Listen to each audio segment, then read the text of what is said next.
Jadi meskipun teman-teman tuh punya informasi, meskipun teman-teman di sini tuh punya informasi yang disampaikan untuk yang bagian TS-nya, tetapi kalau belum nyinggung, ini nih TS dalam segi ekonomi, TS-nya dalam segi education, TS-nya dalam segi yang seperti apa. Itu tuh belum masuk sama pertimbangan bahwasanya ini merupakan TS, gitu ya.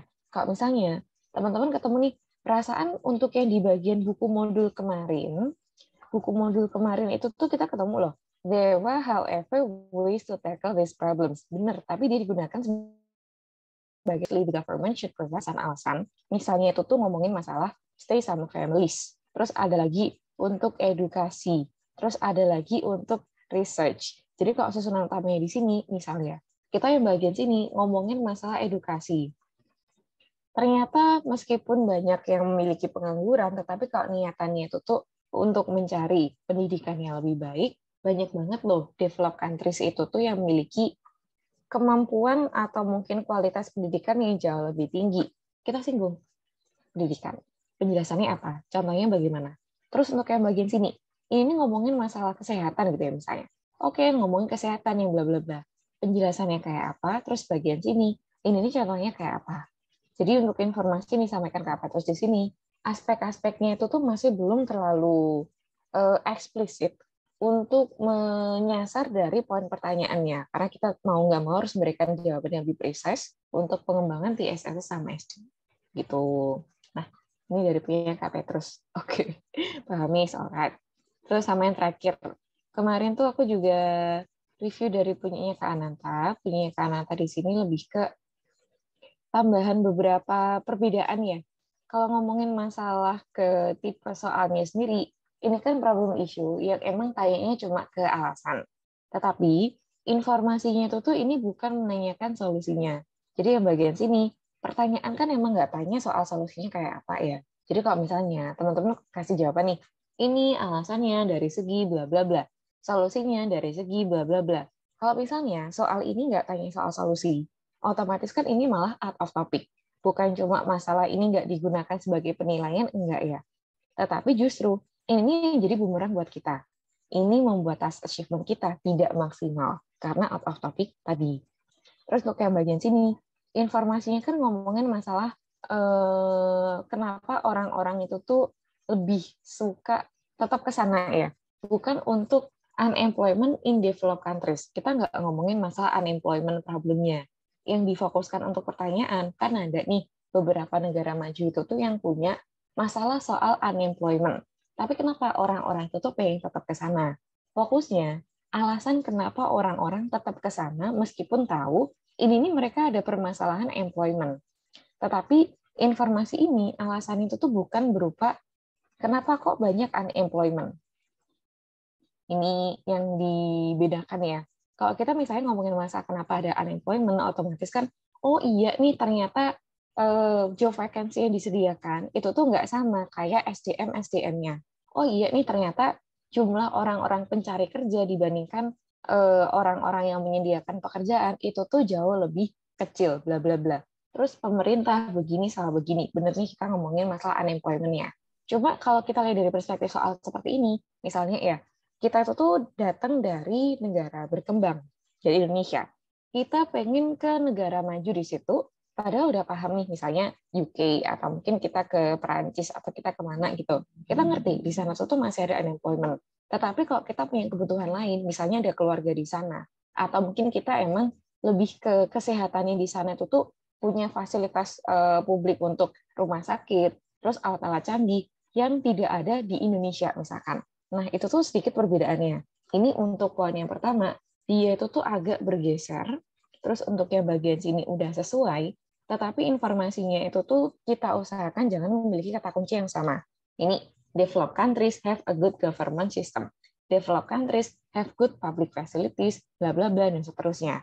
Nah, informasi ini, kalau misalnya ya, pengen ditata dengan lebih precise, lebih eksplisit, yang bagian TS itu tuh kita bisa sampaikan, ternyata mereka itu tuh menyediakan kualitas pendidikan yang sangat bagus. Ngomongin fokusnya kualitas pendidikan. Terus untuk yang bagian sini, misalnya dari kurikulum, cara ajar, ataupun mungkin implementasi soal-soal, memiliki begini, begini, begini. Contohnya nih, di UK ternyata ada yang memiliki bla bla bla dengan kurikulum tidak bla bla bla. Nah, tujuannya seperti itu teman-teman. Jadi kalau kita tuh mau fokus sama task achievement, bukan cuma masalah ini kita isi, enggak. Tetapi dilihat dulu, skalanya itu tuh apakah dari yang general, lebih spesifik, sampai ke paling spesifik.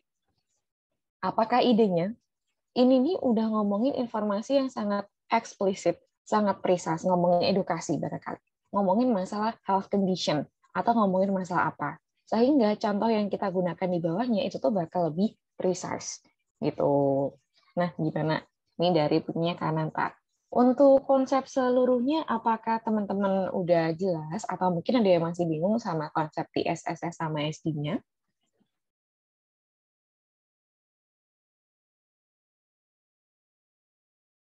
Dari Kak Nanta, iya sama-sama Kak. Ini iya fokus utamanya buat di paragraf body. Soalnya kalau misal teman-teman itu tuh fokusnya, oke, pokoknya ada intro, body 1, aku tulis-tulis idenya gimana, terus body 2 itu tuh idenya kayak apa, terus diikuti sama conclusion. Approach ini adalah tujuan final kita untuk belajar ya.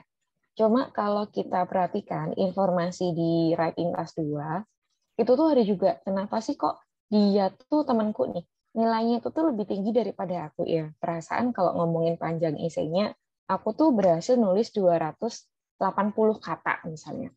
Temanku itu tuh cuma nulis 260 kata. Kok nilainya lebih tinggi dia ya? Karena pengembangan ide yang kita miliki gimana? Apakah udah on point atau belum? Pengembangan dari general lebih spesifik sampai ke paling spesifik kayak apa? Apakah kita punya lexical resource yang cukup advance dan bervariasi? Apakah kita menggunakan struktur kalimat yang advance juga? Atau kita tuh lebih fokus sama kalimat-kalimat yang simpel? Jadi beberapa aspek di sini itu tuh bisa banget untuk teman-teman gunakan sebagai bahan evaluasi aspek apa yang hari ini bisa kita pertahankan di masa sekarang, terus apalagi aspek yang perlu kita lebih kejar lagi untuk di masa depan buat improvement. Tuh, ini sih buat tambahannya buat yang PR kemarin ya. Terus kalau untuk tugas yang hari ini, kita kan bakal move sama tambahannya perkenalan buat introduction sama untuk paragraf conclusion ya. Jadi materi hari ini tuh sebenarnya nggak sebegitu banyak sih. Ngomongin aspek-aspek pembuka sama satu lagi itu tuh penutup untuk essay dari writing task 2. Nah, kita bakal mulai. Untuk posisi introduction sama conclusion, ngomongin masalah pengembangan ide untuk bagian task 2, ini kan modelnya lebih mengikat dibandingkan yang kemarin kita kerjain writing task 1 ya. Writing task 1 nih, introduction-nya itu tuh kita bisa tulisin parafrase aja. Atau mungkin parafrase diikuti sama overview satu paragraf yang sama. Terus ada lagi nih, untuk konklusi. Kalau kita menuliskan overview, nggak perlu kasih konklusi. Kalau kita tidak menuliskan overview, wajib menuliskan konklusi. Cuma di sini informasi yang teman-teman terima sifatnya itu tuh kayak lebih mengikat ya modelnya ini. Kalau kita mau nulisin introduction, ya mau nggak mau, kita itu tuh harus menyampaikan parafrase soalnya kayak apa, dan thesis statement-nya itu tuh bagaimana. TST ini, thesis statement ini, dia itu tuh punya fungsi yang cukup mirip sama overview buat yang kemarin. Tapi intinya itu tuh tipe soal macam apa yang akan kita gunakan dalam essay kita. Terus kalau ngomongin masalah ke pengembangannya sendiri ya, dari introduction, poin utama introduction, kita kan bakal fokus sama pengembangan apa yang disampaikan oleh soal. Perkenalan soal nih, ngomongin masalah topik apa? Parenting, ngomongin masalah teknologi, ngomongin masalah employment, ngomongin masalah kesehatan, olahraga. Nah, bakal diperkenalkan dulu secara netral. Ini nih fokusnya ke pihak yang kayak apa? Atau temanya bagaimana? Baru nanti bakal diikuti tipe soal macam apa yang bakal kita sampaikan, reaksi kita atau respon kita. Dan tipe soal ini bisa teman-teman pelajari buat materi besok sebenarnya. Ini untuk tipe opini, silakan dibaca-baca di rumah ya. Jadi besok, kalau kita udah masuk sama pengembangan ide di sini, udah nggak ada gambaran yang dirasa nggak familiar. Ini untuk tipe opini, terus ke bawah ada advantage, disadvantage, dan seterusnya. Karena seperti yang kita ketahui, pertanyaan di sini itu bakal menentukan cikal bakal pengembangan idenya bagaimana, dan juga apa yang kita sampaikan untuk intro dan konklusi. Itu karena terdiri dari dua komposisi, perkenalan soalnya ngomongin masalah apa, tipe soalnya bagaimana. Nah, inilah yang bakal kita gunakan untuk paragraf introduction. Komposisi wajib yang pertama, give some background to the topic and refer to the topic of essay using some facts. Kita parafrasekan apa adanya ya. Jadi misalnya nih, fresh water has always been a limited resource in some parts of the world. Today, however, growing worldwide demand has made this a global problem. Kita parafrase ke bentuk seperti barusan. In some areas around the world, there has always been a lack of fresh water.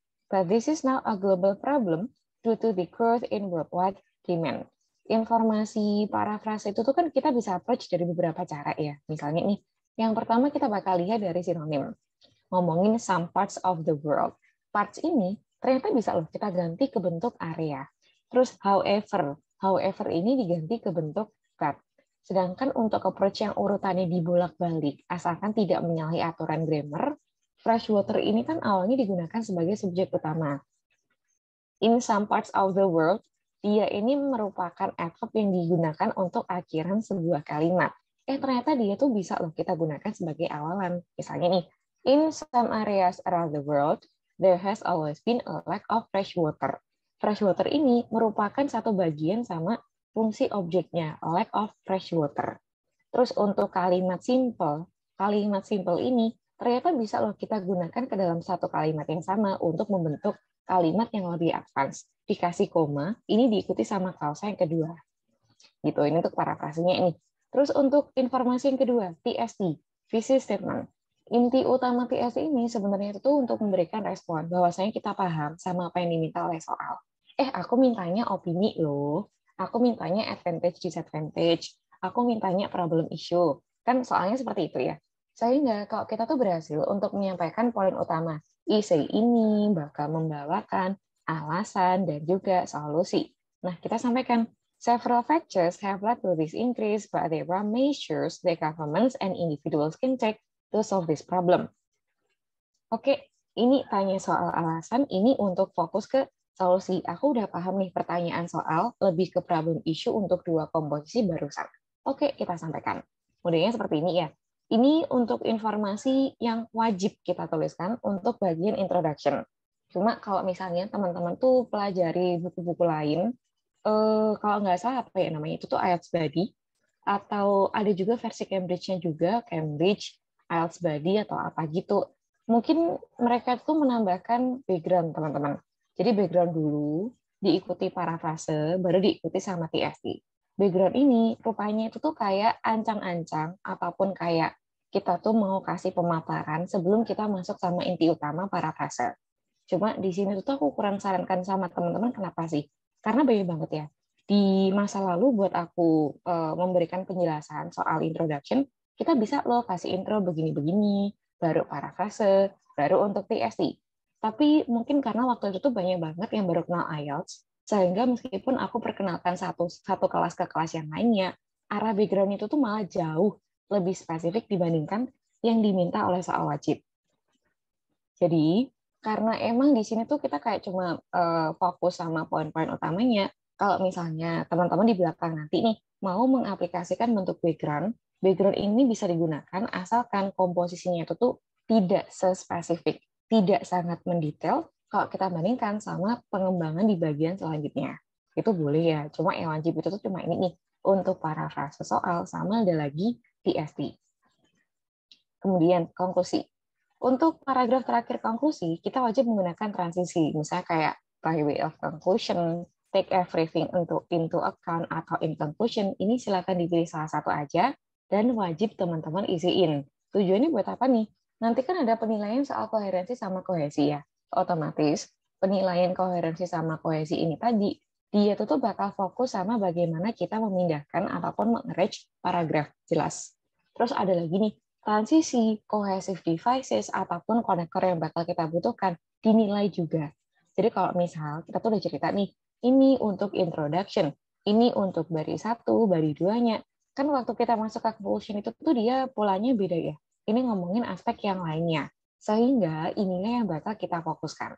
By way of conclusion, all in all, kita kasih transisi. Kemudian, selain transisi ini bentuk wajib lainnya. Repeat your thesis statement, yaitu dari poin terakhir nih. Essay ini, soal ini meminta frame yang seperti apa? frame-nya opini, problem issue, advantage, disadvantage, inilah yang bakal kita parafrase untuk kalimat pertama conclusion. Kalau di dalam aspek di atas ini, tanyanya faktor sama ada lagi solusi, nah kita sampaikan, it is evident that although a number of factors are resulting in an increased demand for water, solutions to tackle the problem are available to government and individuals. Ini informasi yang wajib ya. Satu kalimat ini di mana terdiri dari paragraf untuk transisi, terus ada lagi parafrase untuk TST. Ini sifatnya wajib mengikat, nggak boleh nggak kita isiin. Terus untuk yang bagian terakhir, give some personal opinions or your hopes, fears, recommendations about the issue. Kita bisa juga memberikan additional informasi yang sekiranya itu tuh kayak masih relevan sama penjelasan sebelumnya ya. It is imperative that the issue be resolved as soon as possible to avoid the potential dangers to mankind that the lack of fresh water would bring. Fungsi kalimat terakhir ini mungkin lebih ke kayak beberapa prinsip soal pengembangan paragraf ya teman-teman. Kan ada nih untuk beberapa referensi itu tuh bilangnya seperti ini. Waktu kita menuliskan satu paragraf, dia itu tuh nggak mungkin kita cuma isiin satu kalimat aja. Minimalnya itu tuh harus ada 2 kalimat. Nah, dari prinsip ini tadi, mau nggak mau kita bisa juga menambahkan informasi yang sekiranya masih informatif, cuma memberikan tanggapan dari kalimat pertamanya. Mungkin masalah kekhawatiran, rekomendasi, dan seterusnya. Tapi sifatnya ini tuh lebih ke optional. Kalau yang wajib kan ini ya, tambahan untuk parafrase soal, TST, wajib. Background-nya tadi yang aku sempat singgung, itu tuh optional. Terus untuk yang bagian konklusi ini, yang wajib adalah transisi, terus ada lagi itu tuh TST. Cuma untuk tambahan seperti kalimat opini, harapan, kekhawatiran, rekomendasi, sifatnya itu tuh lebih ke optional. Gitu. Nah, ini sih buat materi kita hari ini dari intro dan juga conclusion. Sejauh ini gimana teman-teman? Apakah penjelasannya bisa diterima atau barangkali ada yang pengen ditanyakan dulu?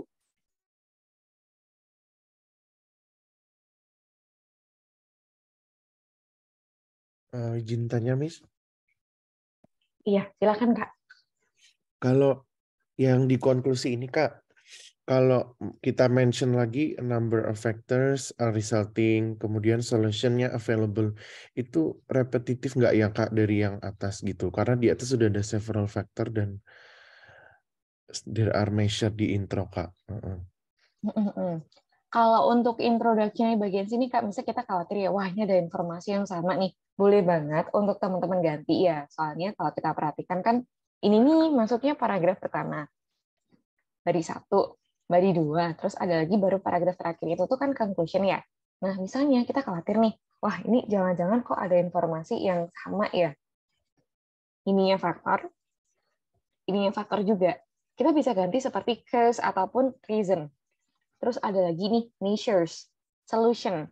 Ternyata mereka bisa diganti ke how to tackle, how to solve, recommendation, atau mungkin ada lagi itu tuh tambahan seperti how to solve, solution, terus ada lagi tuh apa ya, measure, solution, how to tackle, what can be done, how to solve. Nah, itu bisa digunakan sebagai variasi yang lainnya. Jadi misalnya, kalau teman-teman tuh khawatir nih, kok di contoh ini ada kata-kata yang sama ya, dari soal aslinya itu tuh measure, ini pakai measure. Government and individual ini sama nih. Ini boleh kita bolak-balik. Individuals and governments. Measure ini juga bisa kita ganti seperti solution, how to tackle, how to solve, ada lagi what can be done. Itu tuh bisa. Terus untuk yang bagian bawah, kita khawatir nih, wah ini sama-sama nih ngomongin masalah a number of factors. Ini juga kita bisa ganti ke bentuk sama cause atau apa reasons. Jadi kalau ngomongin masalah penggunaan kata yang sama, Kak, kalau misalnya teman-teman merasa ini masih bisa dikasih sinonim, ini masih bisa kita parafrase lebih lanjut, nah aku sangat menyarankan untuk menggunakan penggunaan parafrase itu lebih lanjut. Gitu, Kak.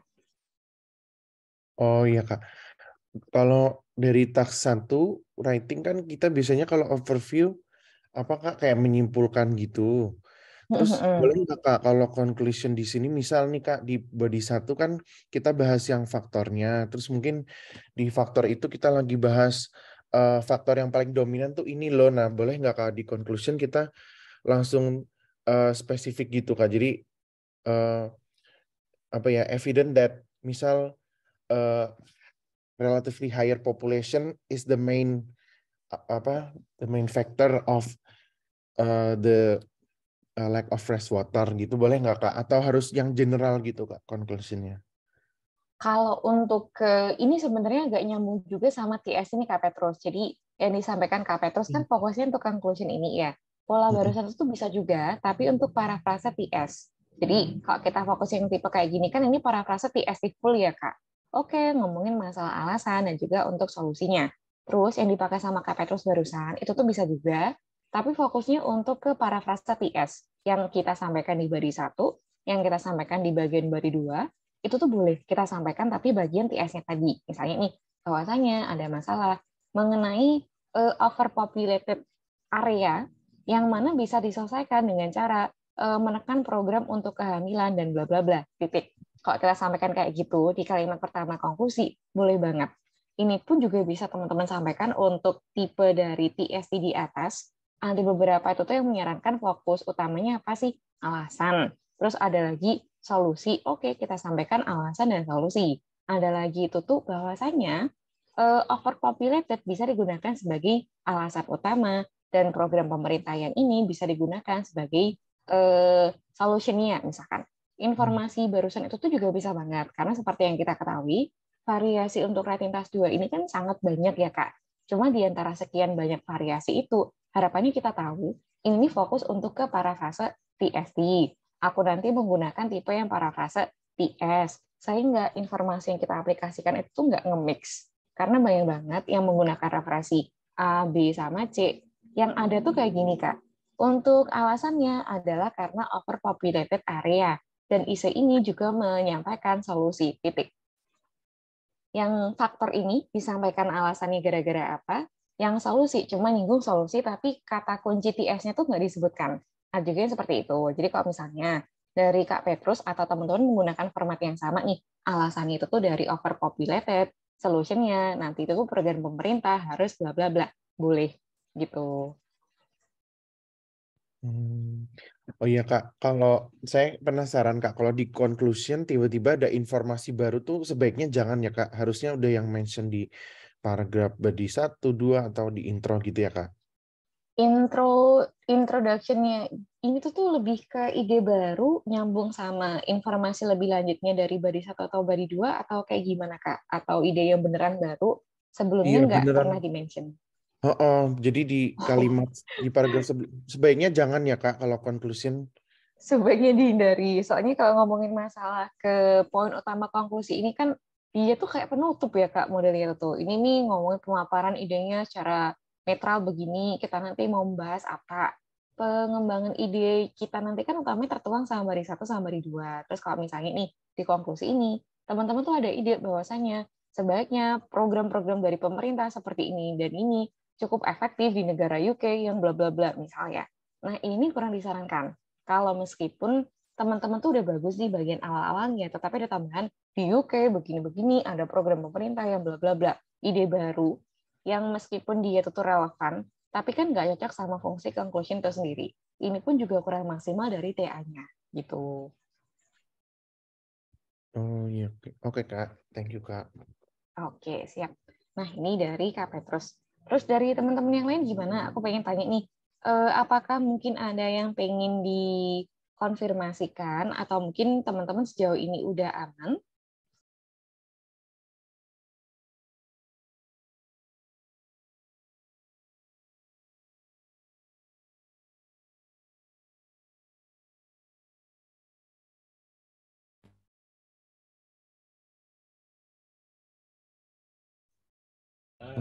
Nanya, Miss. Iya, gimana? Silakan, Kak. Ini yang it is evident ini ada sinonimnya nggak untuk menunjukkan bukti gitu? Kira-kira In this, it is evident. it is evident. Ya, untuk menunjukkan bukti itu variasinya apa aja? Untuk posisi kalimat pertama conclusion, Kak, cukup banyak juga sih menggunakan bentuk seperti this essay. By way of conclusion, this essay believes that bla bla bla. Terus versi lain itu tuh apa ya? Yang cukup sering itu tuh kita langsung menyampaikan by way of conclusion, bla bla bla could be taken as the factors mean bla bla bla bla. is the solution to tackle the problem. Bentuknya tuh kayak gitu juga ada, Kak. Jadi kalau untuk transisi di bagian sini, kita mengatakan kayak it is evident that, atau kita sampaikan this is a belief, this is a proof. Ada lagi kayak kita sampaikan secara langsung, informasi bla bla bla ini adalah faktor, sedangkan bla bla bla adalah solutionnya. Itu pun juga sama-sama bisa dipakai.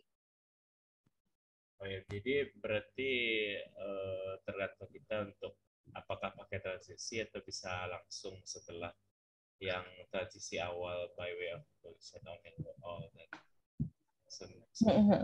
Benar, Kak. Yang wajib untuk transition di conclusion yang pertama berarti.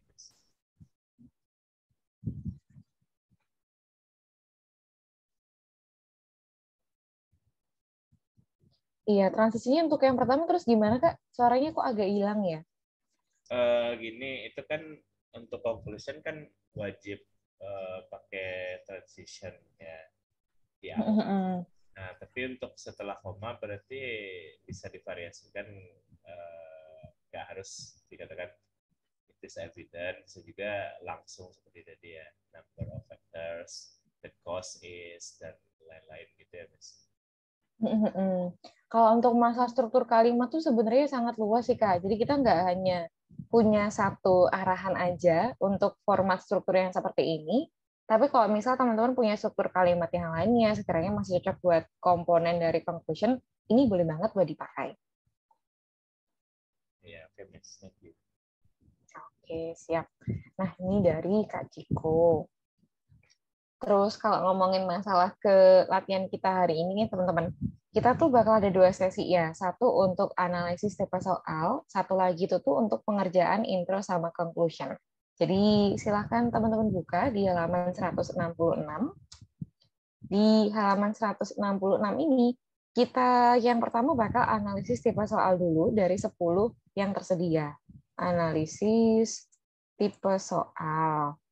Untuk tipenya itu tuh ada yang masuk opinion, ada beberapa yang nyebutin sebagai idea, ada lagi itu tuh untuk tipe both views, atau mungkin problem issue. Problem issue ini pernah aku jelaskan waktu kita speaking part 3.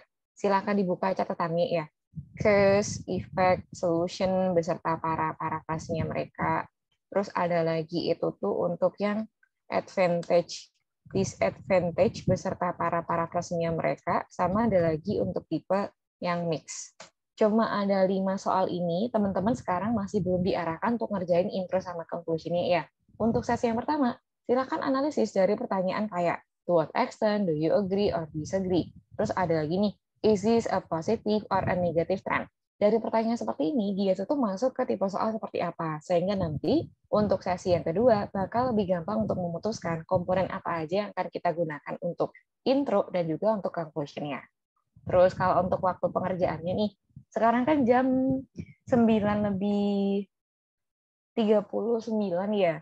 Nanti kita akan mulai untuk mulainya jam 9:55. Untuk analisis soalnya aja, terus kita bakal lanjutin diskusi apakah udah bener atau belum. Aku panggil namanya teman-teman secara random, baru nanti kita bakal move sama sesi kedua untuk pengerjaan intro dan juga conclusion. Nah, ini boleh dikerjakan dulu ya. Nanti 9:55 kita bakal diskusikan bareng soal tipe soalnya.